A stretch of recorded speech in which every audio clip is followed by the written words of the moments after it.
একটা বড় সংসারে যে কাজগুলো থাকে ঠিক একটা ছোট সংসারের কিন্তু সেই কাজগুলোই থাকে। তো সারাদিন কি করলাম না করলাম সেগুলো আজকে আপনাদের সাথে শেয়ার করবো। সো হ্যালো এভরিওয়ান, আসসালামু আলাইকুম। সবাই কেমন আছেন? এই তো আলহামদুলিল্লাহ, আপনাদের দোয়ায় আমরা অনেক বেশি ভালো আছি। সকালবেলা ঘুম থেকে উঠে এই যে বেডটা গোছাই নিলাম, তারপর আমি রান্নাঘরে চলে আসলাম। আজকে রান্না করব রাজকীয় পটল ভাজি, আলু ভর্তা, বাদাম ভর্তা, তেলাপিয়া মাছ দিয়ে পেঁপের ঝোল। তো চলো পুরো ভিডিওটা দেখা যাক। প্রথমে আমি পটল ভাজি করব, সেই জন্য পটলগুলোকে আমি চিরি চিরি করে কেটে নিয়েছি। এরপর পরিষ্কার করে প্যানের মধ্যে দিয়ে সামান্য পরিমাণ লবণ দিয়ে 5 মিনিট ঢাকনা দিয়ে রেখে দিব। 5 মিনিট পর ঢাকনা উঠায় হালকা নাড়াচাড়া করে এখন আমি সেকনির সাহায্যে সেকে নিব। যেহেতু পটলে একটা কাঁচা কাঁচা ভাব থাকে সেটা দূর হয়ে যাবে এভাবে ভাপালে। তো ছেঁকে নেওয়া হয়ে গেলে প্যানের মধ্যে সাদা তেল দিয়ে এখন আমি পটলগুলোকে দিয়ে দিব। তারপর হলুদের গুঁড়া, মরিচের গুঁড়া, সামান্য পরিমাণ লবণ দিয়ে হালকা নাড়াচাড়া করে নিব। একটা জিনিস খেয়াল রাখতে হবে, খুব জোরে নাড়াচাড়া করা যাবে না, হালকা নাড়াচাড়া করতে হবে। এরপর আমি দিয়ে দিব কয়েকটা জিরিয়ার দানা। তারপর 5 মিনিট আবার ঢাকনা দিয়ে রেখে দিব। ঢাকনা দেওয়ার কারণে কি হবে, যে পটলগুলো একটু সিদ্ধ হয়ে যাবে, খুব তাড়াতাড়ি কিন্তু ভাজাও হয়ে যাবে। ঠিক এভাবেই কিন্তু আপনারা চাইলে করতে পারেন, খুব সহজ পদ্ধতিতে। একা হাতে যেহেতু সবকিছু করতে হয় ছোট বাচ্চা নিয়ে, তাই ভাবলাম যে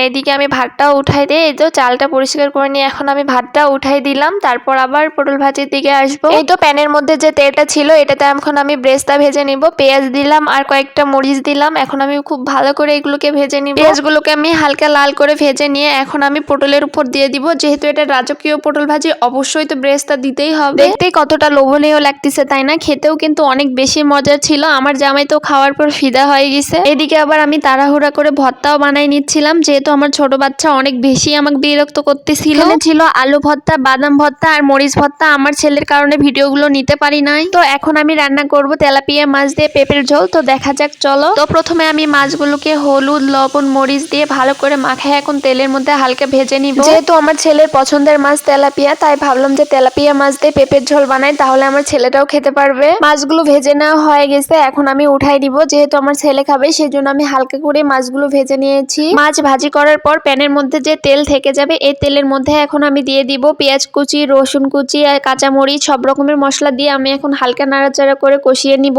কষিয়ে নেওয়া হয়ে গেলে পেঁপেগুলোকে দিয়ে সামান্য পরিমাণ হলুদ, লবণ ভালো করে নাড়াচাড়া করে পরিমাণ মতন পানি দিয়ে ঢাকনা লাগিয়ে দিয়ে রেখে দিব। এইদিকে রান্না হোক, অন্যদিকে এখন আমি খেয়ে নিব ভর্তা দিয়ে। ভর্তাগুলো এত মজা হয়েছিল যে অনায়াসে 1 প্লেট ভাত খেয়ে নেওয়া যাবে। আমি তো সবগুলো ভাতই খেয়ে নিয়েছিলাম। আমার কাছে তো মাছ মাংসের থেকে ভর্তা ভাতই অনেক বেশি ভালো লাগে। আমাকে যদি প্রত্যেকটা দিন ভর্তা দেওয়া যায়, আমি প্রত্যেকটা দিন ভর্তা দিয়েই ভাত খাবো। তো আমার পেজে যদি তোমরা নতুন ভিডিও দেখে থাকো, অবশ্যই কিন্তু আমার পেজটা ফলো দিয়ে আমার সাথেই থাকবে। আর আমার ভিডিওগুলো কে কোন জায়গা থেকে দেখতেছো অবশ্যই কমেন্ট করে জানাবে। তো আজকে ভিডিওটা এই পর্যন্তই, পরবর্তী ভিডিওতে আবার দেখা হবে। আল্লাহ হাফেজ, টাটা।